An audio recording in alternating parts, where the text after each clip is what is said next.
Later this month in Boston, hundreds of people will scale the heights for preventing heart disease on January 26th at Exchange Place. They'll go up 38 flights of stairs. The object is to raise money and awareness about the benefits of exercise. Joining us are two of the organizers from the ClimbCorps, a supervisor, Jessica Charles, and an associate, Clevanne, Julce. Thank you very much for being with us. Yes. I want to start with Jessica because Sure. You're more or less going into the public health field, but why is this project so important for you? So just to give you a bit of history behind what we do, ClimbCorps is the nation's first service corps dedicated to cardiovascular health. So we've hired recent college graduates, Clevanne being one of them, and really trained them around cardiovascular health and deploy them to 15 of our tallest buildings in the Boston area. And in the buildings, the Corps members host educational workshops as well as Climb Club. And Climb Club is our organized stair climbing program where employees get the opportunity to kind of get away from their desk and work out. We figured we spend most of the day at work, and even after work, most working adults have other responsibilities. So we figured what a better way to incorporate physical activity than to bring it to your workplace. Clevanne, this is a big deal because so many of us do work in cubicles, and when we come home, we're too busy to move around that much. So I guess that can be a problem.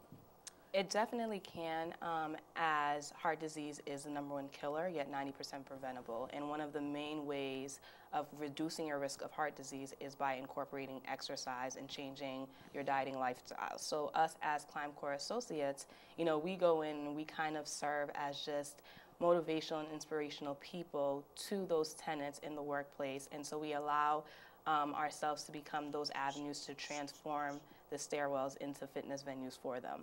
Jessica, some of us will be almost pressured into exercise because we'll get on in years and the doctor will say, you better do this, otherwise you're in deep trouble. But what do you say to a younger person to make them want to do this? It's as simple as climbing the stairs. There isn't a set goal you have to make for yourself. It's simple as changing your nutrition, doing things like climbing the stairs in a way to make it easier for you to kind of set that healthy lifestyle for yourselves.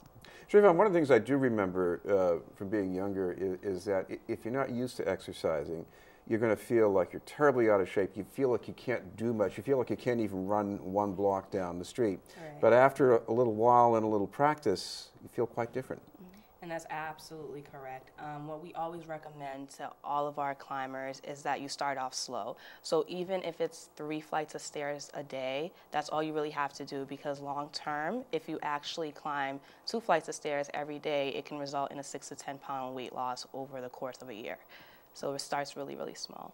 Jessica, I imagine you're not just burning calories when you're going up and down the stairs. There's something else, I guess a cardiovascular workout maybe that's going on? Definitely. So with our current Climb Club members, we've seen weight loss, we've seen a drop in blood pressure, lower cholesterols. So I think although losing weight is wonderful, it's important to maintain that overall health.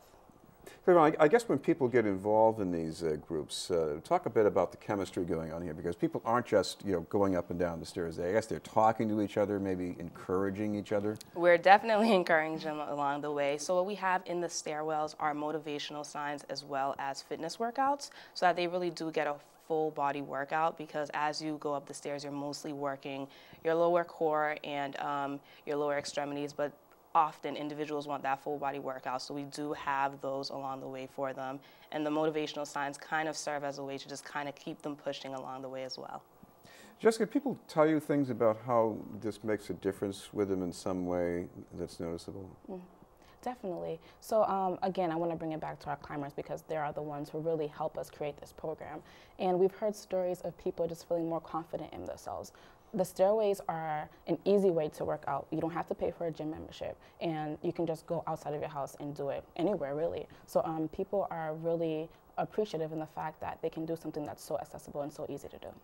Clevanne, I guess another thing that must come up along the way here is diet, and we're not just talking about calories. Salt intake, you know, if you eat at home instead of eating out, that can make an enormous difference. Yep, that definitely makes an enormous difference. So when we go out into the community, and even in the stairwells, we do trivia, and we also just educate them through our various health and wellness presentations about sodium intake and glucose intake as well, just making sure that they get the proper dieting that they should have. And Jessica, talk about this event on the 26th. I know this is a bit of a showcase and you've got things going on all the time, but this is interesting, all these 38 stories here. Yeah, so Climb America is our biannual community climb-a-thon. It's our fundraiser that supports the free services, the programming, and the educational workshops that we do. So it's an opportunity for community members to come join us on the stairs and climb for a great cause. It's happening this Sunday on January 26th. At 53 State Street in downtown Boston. Probably if people want more information, any way they can look you up on the web? Yes, we are at www.climbcorps.org. All right, thank you very much. Jessica Charles and Clevanne Julce. Thank you. Thank you.